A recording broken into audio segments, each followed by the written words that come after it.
We're at trial in a medical malpractice case, and I am questioning the defense's medical expert, the doctor's medical expert. And the doctor is refusing to answer the questions in the way I want him to answer the question. What can I do? Is there anything I can do to stop him from doing that? From explaining away all of the answers? Would you like to learn the answer? Come join me on this deserted island as I share with you the answer to that question. Hi, I'm Gerry Oginski. I'm a New York medical malpractice and personal injury attorney. The doctor is not acknowledging my questions. The doctor is not giving me straight answers. I'm asking him very simple, straightforward questions. And instead of answering my questions, you know what he's doing? He's giving detailed, lengthy explanations for virtually every single answer that I ask. Is there anything I can do? The answer is yes. There is something I can do. I can ask proper questions. Now you might be thinking, wait a second, what do you mean ask proper questions? I'll tell you what I mean.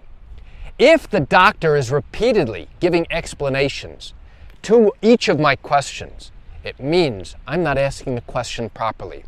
It means I'm not phrasing the questions properly. It means I'm not controlling the story, and I'm certainly not controlling the witness. Now you might be thinking, what does that mean, controlling the witness? I don't have control over the witness, right? He's an adverse, hostile witness to me and my client's case. How can I possibly control the witness? By changing up my questions. I'll tell you how. I can do that by asking only leading questions. By asking leading questions, now if the doctor continues to go ahead and give detailed explanations, he's going to look like he's being extremely unreasonable. He's going to look as if he's got a hidden agenda and his only goal is to explain everything away. If I don't ask leading questions and control the conversation, guess who's going to control that entire cross-examination? The doctor will. And that is not a great position for me to be in. If I can't control the story that's coming out of this witness's mouth, I've got a problem. And it's a significant one, because I need to make certain points in order to establish that the defense is wrong, in order to poke holes in the defense's arguments. So let me give you an example. Let's say I ask the doctor a simple question. Doctor, isn't it true that you were contacted by the defense lawyer to review this case on January 2nd? That calls for either yes or no, right? It's a simple, straightforward question.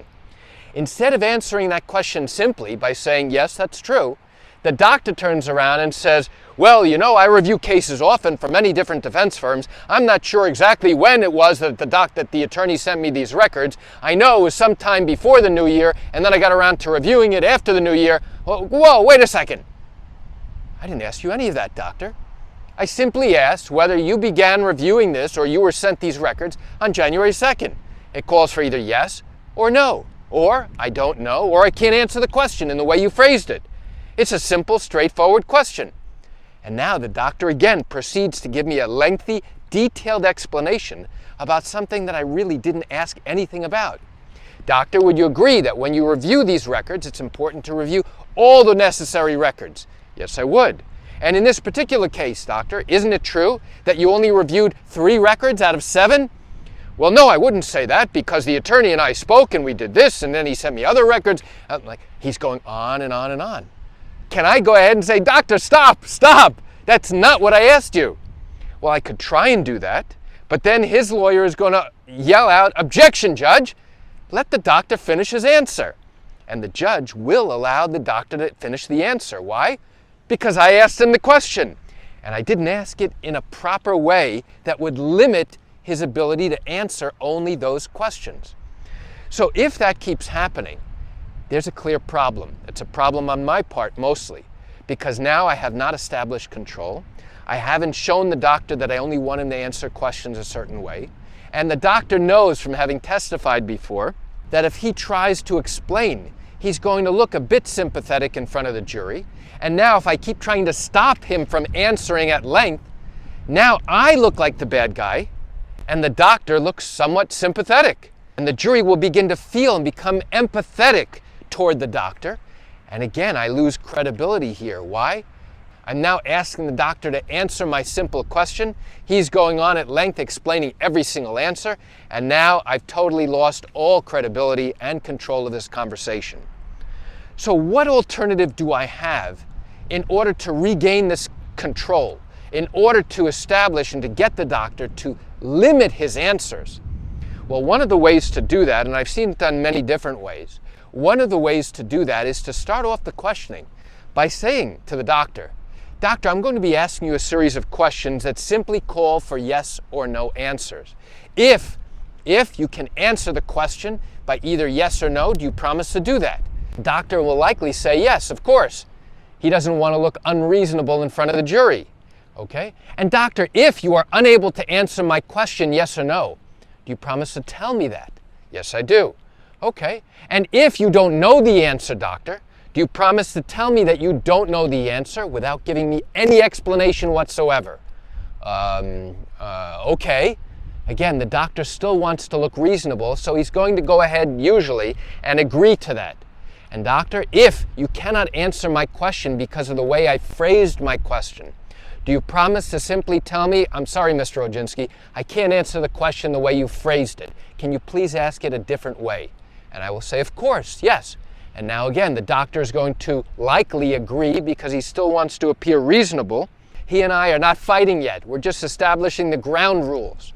And now, if I begin to ask him questions such as, "Doctor, isn't it true that on January 2nd, you received a packet of records from the defense lawyer to review this case?"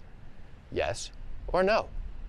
"Well, I started to do this and then I started to do that and I don't remember if I did." "Doctor, do you remember just a moment ago you agreed to answer questions yes or no if you were able to?" "Yes, I do." "And do you remember just a moment ago I asked you that if you couldn't answer yes or no, you would go ahead and tell me you couldn't answer it yes or no and that I would ask you a different question?" "Yes, I do." "Okay, so let me ask you the question again, doctor. On January 2nd, did the defense lawyer send you a packet of records to review?" Now, what am I doing? I'm asserting control over this conversation. I'm redirecting the doctor to his agreement, to his promise, to answer my questions in the way I've asked them. And if he can't answer them, to simply tell me, and I'll ask him a different question. So that is one of the key ways to go ahead and let the doctor know that you're not going to stand for or tolerate these long-winded explanations. I guarantee you that the defense attorney will already have prepared him and basically say, "Listen, if you're able to, try and explain every opportunity you can. Try. Don't push it, but see if you can." Okay? And that's pretty much why the doctor will try and go ahead and explain many of the answers, especially the substantive answers, answers about the key issues in the case, and answers about why he believes that we are wrong and his version or the defense's version is correct. "Doctor, I didn't ask you that question. Let's go back again to what I asked you at the very beginning. You agreed to answer the questions yes or no, isn't that true?" "Yes." "Okay, and if you couldn't answer it yes or no, and you had difficulty answering it yes or no, you'd simply tell me that without giving me an explanation. Isn't that what you agreed to, doctor?" And I'll go right back repeatedly to those agreements that we made at the very beginning of his questioning. And now what does it look like? It looks like the doctor is being totally unreasonable. Does it make a difference? Yes, it does make a difference. So why do I share this quick information here on this deserted island? I share it with you because I have a few minutes while my wife is busy picking seashells, and I thought it would be helpful for you to understand what really happens in these medical malpractice cases, these accident cases, and even these wrongful death cases that happen in New York. Not on the deserted island, but in New York. You know, I realize you likely have questions or concerns about your own matter. Well, if your matter did happen in New York, and you have not yet started a lawsuit, but are thinking of doing so and still have questions that need to be answered, what I invite you to do is pick up the phone and call me. You know, I answer questions like yours every single day, and I'd love to chat with you.